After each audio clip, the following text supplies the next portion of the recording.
Hey, what's up everybody? Chris here, and we finally have the Switch Pro, except it's not a Switch Pro. It's the Switch OLED model. It's ultimately very disappointing to me, personally. Now, some people may love this. I do enjoy playing my Switch in handheld mode. I do think the screen was due for an upgrade, but that's really the biggest thing we've got here, right? We've got a new screen that's a little bit bigger, a little bit crisper, but in handheld mode, it's still at 720p, and the dock is still outputting at 1080p. So we don't have 4K resolution, we don't have HDR. We do have, on the system itself, improved speakers. We've got a better stand, and I've got the specs here in front of me, so I'll go down the list to make sure I'm not overlooking anything. But all in all, this really is not a Switch Pro to me. It's a Switch with a better screen, and that's about it. Okay, so let's a little more specifically go down the feature set we've got here. So if you've seen what this looks like, you can get the red and blue variation that we're all familiar with from the original Switch release, but you can also get one that has sort of a grayish white look to it as far as the Joy-Cons are concerned, and those remain unchanged. The design there is the same. The dock, I think, does look a little bit different. Instead of squared off edges, it has rounded edges. The back of the dock does have an Ethernet port connection, which I think is pretty cool, but I don't personally know anyone who has theirs hardwired in with an adapter, for example, with their current Switch. So I'm sure for some people that's a great thing, just to make the online experience a little more stable than it otherwise would be. But for me, this is sort of a non-factor. I played mine docked some. I play it handheld probably more, but either way, the Wi-Fi in my home seems to be sufficient for that. So okay, we're getting a 7-inch OLED screen, a wide adjustable stand, and I do think that's a nice upgrade. The stand that's on the current Switch or the original Switch model is not great. It's pretty flimsy.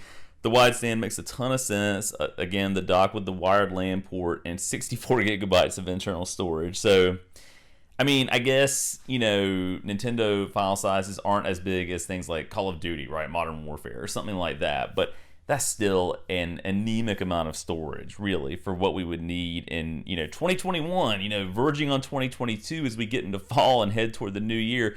It's just not very much storage. Again, you can expand that for not a whole lot of money, but I would think at least 128 gigabytes. I mean, my cell phone has 128 gigabytes, and I'm maybe paying a little bit more for that, but still, it's a little disappointing. So with the 7-inch OLED screen, here's what Nintendo writes on their website. Feast your eyes on vivid colors and crisp contrast when you play on the go. See the difference the vibrant screen makes whether you're racing at top speed or squaring off against enemies. And I'm sure it does look probably much better. I think the screen that's on the Switch now looks pretty good. This being the main selling point, I guess, is fine. If you're like me, the Switch that I have has got a couple of issues. I've never had, knock on wood, I'm knocking on wood so you can hear that and get the point, any issues with Joy-Con drifts. So my Joy-Con, and I have two sets, both of them still work fine. But again, the screen to me has always looked okay, but I have noticed on my system that it's starting to bow out a little bit near where the fan is located, going onto the back of the system, the console itself. So that's a little bit concerning and maybe justification enough for me to pick this up. But all in all, this is not at all, I think, what anybody really wanted from a Switch upgrade. Again, we've got the wide adjustable stand. Flip out the sturdy stand for easy viewing in tabletop mode. I hardly ever play my Switch in tabletop mode, but for some people, maybe that's a great thing. The built-in, wired LAN port. We talked about the internal storage. It does have enhanced audio, so enjoy enhanced audio from the system's onboard speakers. I assume that means that the speakers are better than the current Switch, but I don't know. I mean, somebody can sort of chime in the comments and let me know if I'm missing something here. Then it goes on to advertise the usual Switch features and the way it is convertible into a bunch of different configurations. And that's kind of it. So this comes down to a slightly different design for the dock with a wired LAN port and a better screen and a little more storage. Now, I'm being completely hypocritical here because, yes, I'm probably going to get it. Now I have to make a decision about whether or not I'm going to trade in my original launch Switch toward the price of this, because it does cost $350. I think if they could have put together a Switch model for $350 that had, increased power in some capacity. And I'm not talking reaching PS5 or Xbox Series X levels of power, but maybe even PS4 or Xbox One levels of power, because right now, some people argue that the current Switch, and I guess the new Switch as it is, are somewhere in between last gen and current gen as far as PS5 and Xbox goes. But I don't know. If they could have done something to boost it a little bit more, that would have been good. So yeah, I'm probably going to get it because I'm a Nintendo fanboy and I like getting Nintendo things, and I will probably enjoy it, and I want that better screen.